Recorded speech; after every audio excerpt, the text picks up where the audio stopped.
Welcome to my seminar.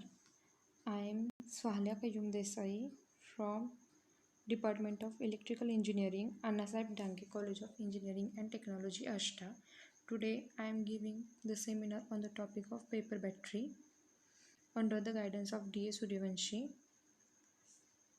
Content in that seminar is first introduction, paper battery, construction, working, applications, advantages, limitations, future scope and conclusion. First introduction. A paper battery is an electric battery which was engineered to use a spacer formed largely of cellulose, the major constituent of paper. This helps to incorporate nanoscale structures to act as a high surface area electrodes to perk up conductivity. In addition to being unusually thin, paper batteries are more flexible and environmentally friendly compared to other batteries. These batteries allow integration into a wide range of products and their functioning is similar to conventional chemical batteries with a significant difference that they are non-corrosive and do not require widespread housing. Then what is paper battery? Paper battery is a basically device which can act both as a capacitor and as a battery. It is flexible lightweight device made up of carbon nanotubes emboldened on paper. It is basically formed by combination of cellulose with carbon nanotubes. It consists of infusion of carbon nanotubes with paper consisting of an ionic liquid as an electrolyte. This battery produces electricity in the same way as the conventional lithium-ion batteries, but all the components that have been incorporated into a lightweight, flexible sheet of paper. These devices are formed by combining cellulose with an infusion of aligned carbon nanotubes. The electrolyte and the ions that carry the charge can be varied depending the use of the battery. A conventional lithium-ion battery can be incorporated in cellulose nanotube composite. Then constructions. Mm, the figure shows the construction of paper battery. The first method involves fabricating zinc and manganese dioxide based cathode and anode. The batteries are printed onto paper using standard silk screen printing press. This paper is infused with aligned carbon nanotubes which are used as electrode. This paper is dipped in a solution of ionic liquid which acts as a electrolyte. The second method is bit complex and involves growing nanotubes on a silicon substrate. The gaps in the matrix are then filled with cellulose and once the matrix is dried, the combination of cellulose and nanotubes is peeled off. Thus, sheets of paper consisting of layers of carbon nanotubes are created. Two such sheets are combined together to form a supercapacitor with ionic liquid like human blood, sweat or urine being used as an electrolyte. Then third is a simple method and can be constructed in a laboratory. It involves spreading a specially formulated ink of carbon nanotubes over a rectangular sheet of paper coated with an ionic solution. A thin film of lithium is then laminated on the other side of the paper. Aluminum rods are then connected to carry current between the two electrodes. The fourth method involves coating substrate of stainless steel with carbon nanotubes. The coated substrate is then dried at 80 degrees Celsius for 5 minutes, after which the material is peeled off. A pair of films are used for each paper battery, with each film being pasted on different electrolytes like LTO and LCO. A paper is then sandwiched between the two films using glue.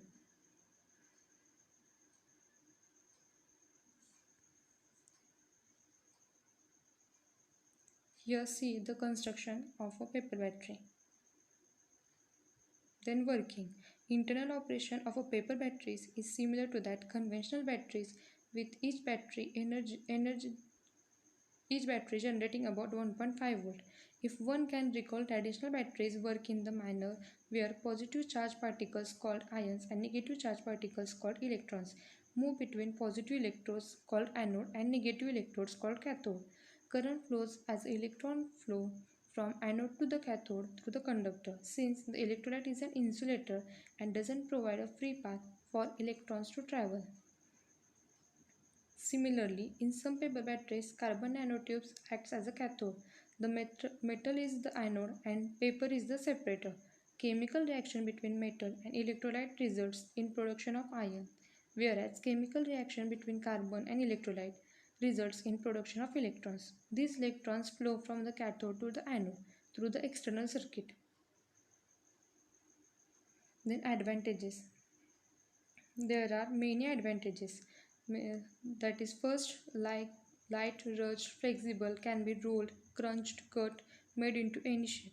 The nanocomposite paper is compatible with a number of electrolytes like blood, urine, sweat, etc. If we stack 500 sheets together in the rim, that's 500 times the voltage. If we rip the paper in half, we cut power by 50%.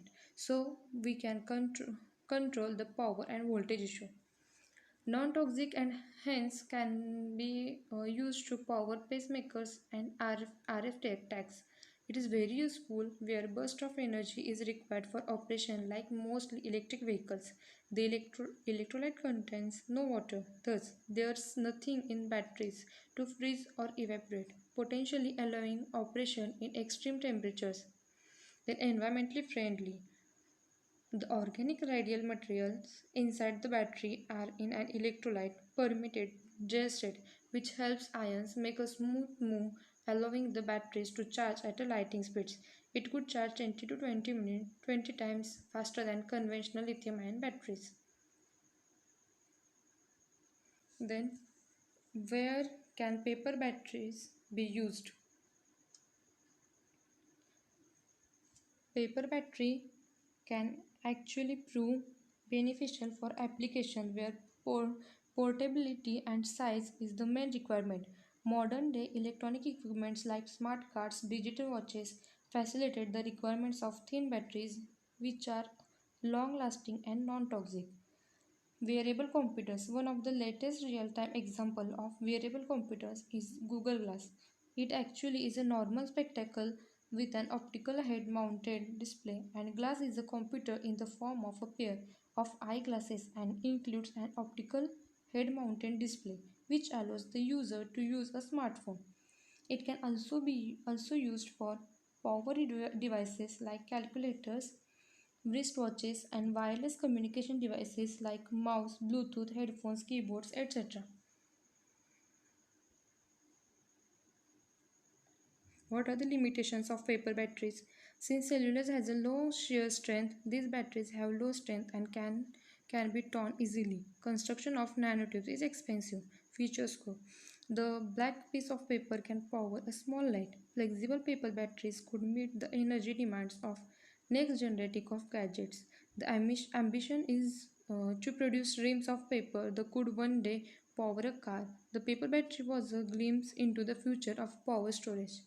Then conclusion of this seminar is a paper battery is a battery engineered to use a paper thin sheet of cellulose, which is the major constituent of regular paper among other things, infused with aligned carbon nanotubes. The nanotube acts as electrodes for allowing the storage devices to conduct electricity. The battery, which functions as both a lithium battery and a supercapacitor, can provide a long, steady power output comparable to a conventional battery, as well as supercapacitors quick burst of high energy. And while a conventional battery contains a number of separate components, the paper battery integrates all the battery components in a single structure, making it more energy efficient. That's all. Thank you.